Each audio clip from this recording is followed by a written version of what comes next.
இங்க 6th standard படிக்கிற டிப்புன்ற பையனை அவங்க கிளாஸ்ல இருக்கிற சார் எழுந்து ஒரு பேராகிராஃப படிக்க சொல்றாரு. அந்த பையன் படிச்சுட்டே இருக்கும்போது திடீர்னு நடுவுல ஒரு லைனை விட்டு விட்டு படிக்கிறான். அதை பாக்குற அந்த சாரும் உன் கண்ணுல ஏதோ பிரச்சனைன்னு நினைக்கிறேன், முதல்ல ஹாஸ்பிட்டல்ல போய் செக் பண்ணு அப்படின்னு சொல்லி அனுப்புறாரு. அவங்க அம்மாவை இவனை ஹாஸ்பிட்டலுக்கு செக்அப்புக்காக கூட்டு போறாங்க. டாக்டர் கண்ணை செக் பண்ணி பார்த்துட்டு கண்ணுல எந்த பிரச்சனையுமே கிடையாது, உங்க பையன் எவ்வளவு நேரம் ஒரு நாளைக்கு போன் நோன்றான்னு சொல்லிட்டு கேக்குறாரு.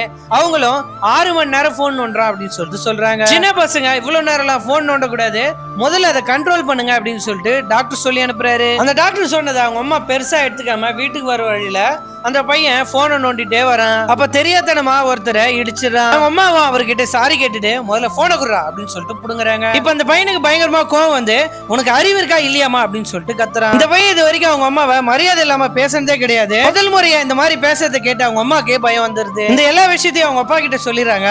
அவங்க அப்பா வீட்டுக்கு வந்த உடனே போனை குடுறா அப்படின்னு சொல்லிட்டு போனை புடிங்கிறாரு.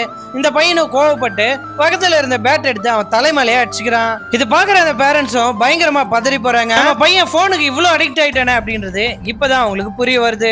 இந்த பையன் இப்படி ஆனதுக்கு காரணமே இந்த பேரண்ட்ஸ் தான். இந்த பையன் சின்ன வயசுல இருக்கும்போது விளையாட கூப்பிட்டா அவங்க அப்பா டயர்டா இருக்குன்னு சொல்லிட்டு கையில விளையாடுறதுக்காக போனை கொடுத்துறாங்க. 6 மாசத்துக்கு முன்னாடி தான் இந்த பையனுக்கு புது போன் வாங்கி கொடுத்துருப்பாங்க. அந்த பையனை தனி ரூம்லயும் விட்டுட்டாங்க. நைட்டு ஃபுல்லா உட்காந்து ஃப்ரெண்ட்ஸ் கூட பப்ஜி ஆடி தான் அந்த கேமுக்கே அடிக்ட் ஆயிட்டான். வேற வழி இல்லாம அவங்களும் திரும்ப போனை கொடுத்துட்டு போயிடுறாங்க. திரும்ப அந்த பப்ஜி கேம் விளையாடுறான். அந்த கேம்ல இவனோட எனிமியா அவங்க அப்பாவே பார்க்க ஆரம்பிச்சிடறான். இப்பதான் அவங்க அம்மா அந்த பையனோட நோட் புக் எல்லாம் எடுத்து பாக்குறாங்க. அதுல ஹேண்ட் ரைட்டிங்லாம் ரொம்ப மோசமா இருக்கு. ஸ்கூல்லயுமே 6 மாசத்துக்கு முன்னாடி நல்லா எழுதிட்டு இருந்த பையன் இப்பதான் இந்த மாதிரி எழுதுறான் அப்படின்னு சொல்லிட்டு சொல்றாங்க. இப்பதான் அவங்க அம்மாக்குமே பையனுக்கு போன் வாங்கி கொடுத்ததுனால தான் இந்த மாதிரி ஆயிட்டான் அப்படின்றதும் புரிய வருது. பையனோட படிப்பை இந்த போனால தான் கெட்டு போகுது அப்படின்னு சொல்லிட்டு அந்த போனை புடுங்கி தூக்கி போட்டு உடைச்சிடுறாரு. இதுல கோவப்பட்ட அந்த பையன் அவங்க அப்பாவே அடிக்க போயிடுறான்.